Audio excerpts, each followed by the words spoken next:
Hi, Peter Hudson, YGA, here in Kissimmee at the Kissimmee Golf Club, courtesy of the wonderful staff here. And done a lot of work out here, both with coaching the coaches and coaching improvers. And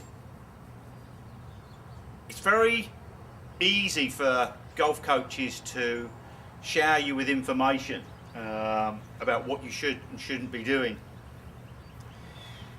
And some of that information, well, hopefully for the most part that information will be correct, but actually translating that information into results can sometimes be quite hard. So I'm very keen at all times to tap into the resources that every human being already has. So that would be their sense of awareness, their ability to perform without stress, I'm sure you're or fear, or any of those emotions that disturb the flow of the golf swing. But the main starting point for everybody to tap into is aim. Because in life, it's quite likely that you won't end up in the right place if you don't choose somewhere to go in the first place. And whether we like it or not, the aim of the game of golf is to move that ball towards a hole and eventually to get it down that hole. Now, I know loads of people that have taken 20 shots and had a great time getting to that hole, and it's also a wonderful experience when you do that in one.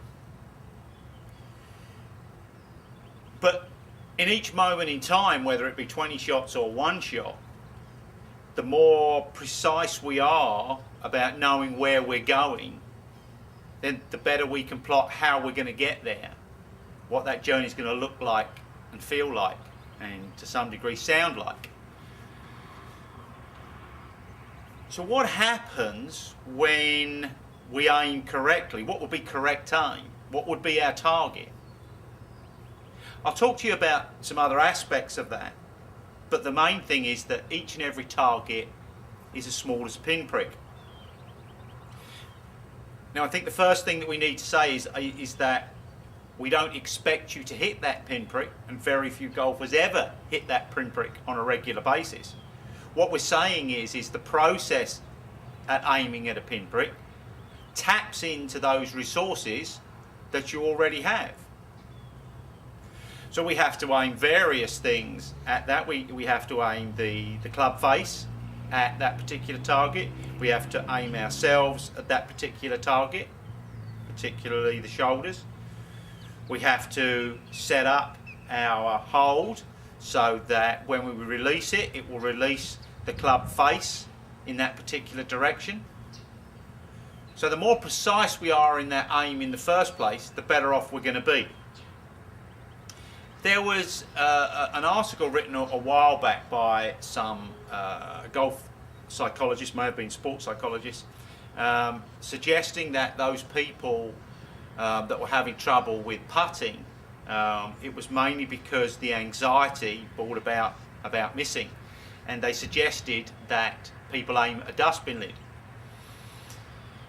And sure, that would reduce the tension, but of course if you miss the dustbin lid by a dustbin lid, then you're 2 dustbin lids away. Whereas if you aim at a pinprick and miss it by a dustbin lid, you're on the dustbin lid that would have been your preferred finishing position in the first place. Plus the fact then that you had to read the green in such a way to discover what direction that ball would have to go as it came off certain slopes on the green. So for me, pinprick is the place for you all to start, and that would include from a beginner. Even a beginner should be aiming at a pinprick and starting to work that process. And sure, at some time we may have to deal with the fact that we're not hitting that pinprick, and to learn that to have no expectancy about hitting the pinprick. It's just that by choosing a pinprick, choosing to aim at a pinprick, choosing to be precise about that means that we have no expectation of outcome, but we have expectancy of the process. So the process will, on average, lead us closer to that target. So for instance, if you aim at a fairway and miss a fairway by a foot, you could be in the rough.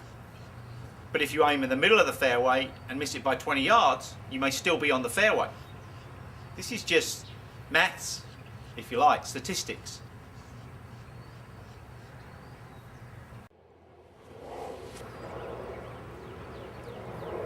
Results of taking this careful, precise aim is that then you can begin to actually measure the correct results.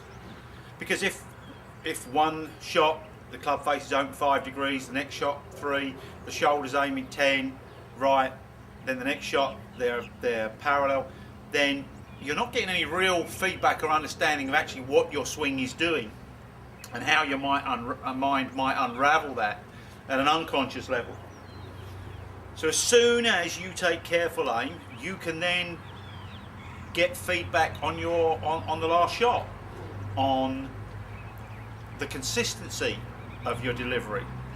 That would be really important even on the range when you warm up, because if you go out on the range and warm up and hit some shots to a very specific target, then you're going to get a feel of what's happening with your ball when you go out and play. And you could put yourself in an area where whatever shot you hit, it was going to be a safe shot. So that feedback criteria is then there for you to use for the whole of your golfing life and at every stage of your development, and in itself it would help your development. About aim for quite some time. So one last thing though, for the moment, just imagine for a second that you step up to a par 3 and you think you got the right club, you aim for the green, you hit your shot, you think that looks good, starts going towards the hole, bounces about 4 or 5 yards short, bounces up, you think that's got a chance, hits the stick, goes in. Now I imagine that most of us would be extremely delighted by that experience, and I'm going to extend that, showing you how to do that within my book, How to Have a Hole-in-One Guarantee. Think about this. What if you picked the exact spot that you wanted that ball to land?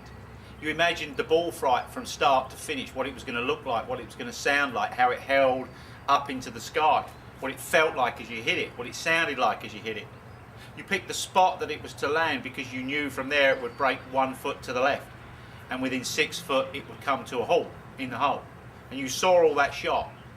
Then you stepped up, allowed yourself to hit that shot, and then that ball went in the hole. Knowing, as I've said before, that you should have no expectancy of outcome, what you would be able to say is, I meant to do that. And I think that knowing that something can be done is another reason for being more specific about what you try to do. That's all I've got to say for the moment. In later videos I'll show you how to take more careful aim and be more precise about it.